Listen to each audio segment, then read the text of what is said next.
ضحكت فقالوا ألا تحتشم، بكيت فقالوا ألا تبتسم، بسمت فقالوا يرائي بها، عبست فقالوا بدا ما كتم، صمت فقالوا كليل اللسان،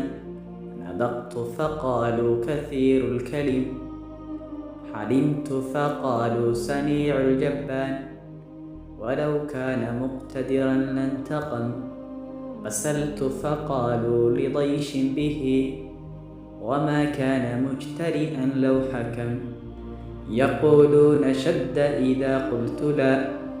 وإمعة حين وافقتهم، فأيقنت أني مهما أردت رضا الناس لا بد من أن أذم.